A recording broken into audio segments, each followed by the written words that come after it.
baatidha jechuudha. Gara jabina isaanii baay'ee tokko nama dhiba. Hamma kana hundumaa maal isaan goote maal isaan baddalte lafarra dhagaarra simmintoorra ka'a jechuudha. Ho'a kanaanii akkatti lafarra harkisan lama ta'an jechuudha. Nagaa waaqayyo hunduma keessaniif haa baay'atu. Kabajamtoota hordoftoota kiyya akkam jirtu nagaa keessanii. Ani baay'ee nagaa koo galata waaqaatu baga jiraattan baga har'a keessanii. Egaa viidiyoo kana yeroo argu baay'ee tokko na gaddisiise jechuudha. Baay'ee na gaddisiise. Dhalli namaa jechuudha amma akkanatti akka bineensa akka buufaatti lafarra harkisanii lafarra reebanii makiinaa sanuu konkolaataa isaanii isa karaa duubaa keessa haa kaa'amtu jedha namichi immoo sagaleedhaanii. Boorsaa jechuudha.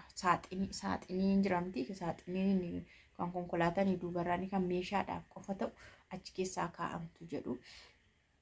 Surumayyuu isaanuma faanallee hin teessu jechuudha. Sababa hin teenyeefis jira. Egaa mucattii kana maaltu ta'e yoo jettanii Itoophiyaadhaa dhuftee ji'a 5ttidha. Baay'ee isaan bira hin turre. Hin iyyitee inni dhugaa sagaleen ishee ya haadha kiyya ta'eeyite boossi. Innasa lafarra kanatti gototan jechuudha. Ya haadha kiyya itti boossi. Isa booda achumaan fuudhaniitu gara boorsaa sana keessa kaa'achuudha viidiyoon isaarraa cite malee. Na mucattiin Itoophiyaadhaa dhuftee waan isaan godhanii mucaan kun hin dhukkubsatte. Baay'ee miti garuu hin dhukkubsatte. Dhukkubaa hin dhukkubsatte. Dhukkuba isheen dhukkubsatte immoo intiniidha jedhan kintaarotiidha. Kintaarotii dhukkubsatte obboleettiin ishee jechuudha. Baay'ee illee miti xiqqoodha jetti. Egaa isaan kanaaf jecha teessisuu illee barbaadu. Reebanii lafarra harkisanii. Bakka waan kan biraas jira natti fakkaata. Keeziin biraas garuu obboleettiin kan jettu dhukkubadha jetti. Keeziin kan biraas jiratee ana ayidoon hin beeku. Suma akkana ta'esi dhugaa ani hin beeku. Akkanatti lama ta'anii dubartiin lamaan madaamiin lamaan lafa isheerra harkisaniitu karaa boorsaa sana fuudhanii gara biiroo geessanii jechuudha. Tumanii gara biiroo geessan mana isaaniitti atattamaan baasanii jechuudha. Innaa yeroo tokko baay'ee nama dhiba jechuudha. Amma isaan dhukkuba akkanaa hin sodaatullee baay'ee sodaatullee dhugaa waaqayyo ishee fayyisu malee mucatti baay'ee sodaatus inni isaan lafarra harkisanii akkanatti taphatan immoo ani hin beeku. Waan isaan fuudhanii gabbii boorsaa makiinaa isa duubaa saaxinii makiinaa keessa kaa'aniif illee ani hin beeku. Garuu obboleettiin na dubbatu dhukkubadhaa jetti. Isaan immoo nama dhukkube maa akkana godhure yoo dhukkubeessi yoo sodaatanis yoo maal jedhanis bakka seera qabeessa ofuma dandeessee adeemtu. Yoo makiinaa isaanii sodaatan illee wanti qabu isaan warra taaksii qabu. Warra taaksii sana fuudhedhanii itti isatti kennanii fi faana deemuu danda'u. Duuba deemuu danda'u. Eree maal dhala namaamti kan amma kan hundumaa dhagaa sanarra harkisan osoo isheen iyyitu jechuudha. Indaa baay'ee tokko nama gaddisiisa jechuudha mucattiin annannee garaa jabaatti arabni garaa jabaatti baay'ee garaa jabaatti waan ishiin akka kana gooteef ani hin beeku. Meebii isaan waan biraa ta'uu danda'a. Araboonni kan isaanii irratti hojjetan waan biraa ta'uu danda'a. Obboleettiin immoo waan biraatti kan isheen beektu dhuguma dhukkubsachuu ishee beekuu dandeessi. Arabni immoo waan biraatiin lafarra harkiste akkanatti lafarra harkiste saaxinii makiinaa keessa ta'uu danda'a. Waan garaa garaachuu mucattiin sun waan isheen haaraadha baay'ee. Mucattiin sun waan isheen hin himannes ta'uu danda'a. Akkasumas mucattiin sun immoo waan isheen hin beekne arabiffaan waan ta'e irratti arganis ta'uu danda'a. Waan arabni kun namatti sarchi gootee ilaaltu illee ani hin beeku. Waan baay'eetu jiran siniin jedha. Waaqayyo sinaa eegu sinaa tiksu malee baay'ee rakkisaadhaan siniin jedha. Arabni takka waan ta'e irratti arginan ulfaataadha. Na akka maal jettee mucattiin akkanatti harkisaniitu akkanattiin viidiyoo sana waraabanii imbaasii geessaniitu kallattii dhumaanii Itoophiyaatti galchaniiru jette. Amma obboleettiin nani sagalee ishiin dhagahu nama biraa jalatti viidiyoo sana jalaan yeroo dhagahu biyyatti galchamtee jirti. Akka namatti taateeyyuu garuu maal jettu amma fooyyooftee jirti jette. Fooyyooftee illee jirti. Innaa ammallee biyya Arabaatti deebi'uu barbaaddi jette. Biyya Arabaatti deebi'uu barbaaddi. yeroo sana dhukkuba akkas akkasii amma fayyaa ishee qulqulluudha. Biyya Arabaatti immoo deebi'uu barbaaddi jette.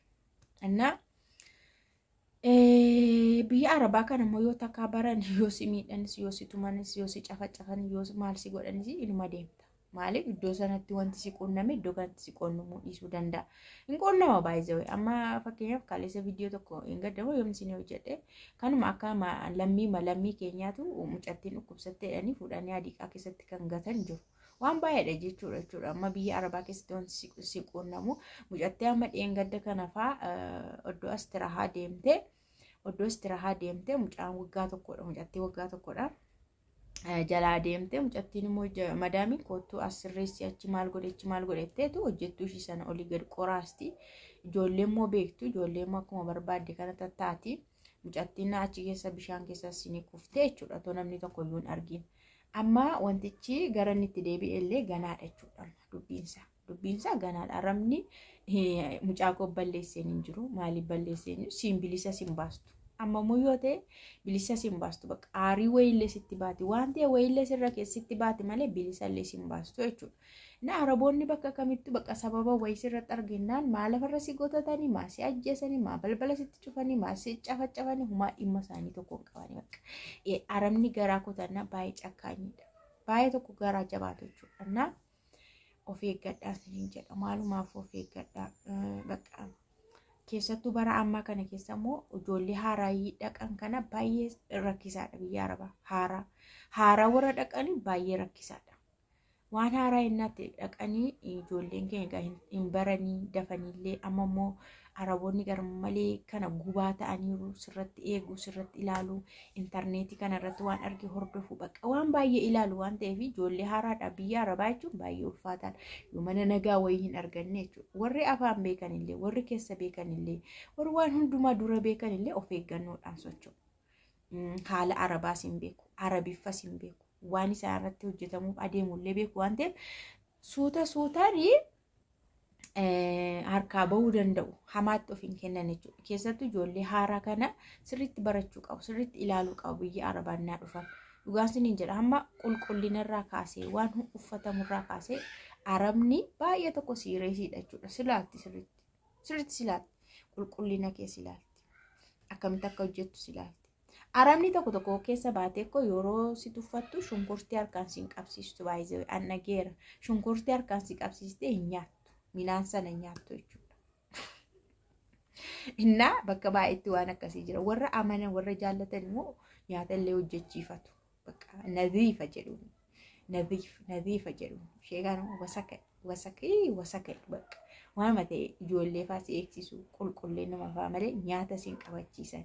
Kun immoo gaarii miti hamilee moo ofiifiyyuu akkas tuffatamaa mana Arabaa keessa jiraachuu amma ta'e jechuun amma ta'e bakka tattaafachuu qabu. Warri duriillee itti beeku warra haaraa kana malee isiniin jedha. Innis waan isin haa eegu mucattiin nama baay'ee nama gaddisiisti dhugaa waan isaan irratti hojjetan yeroo sanatti. Sorry.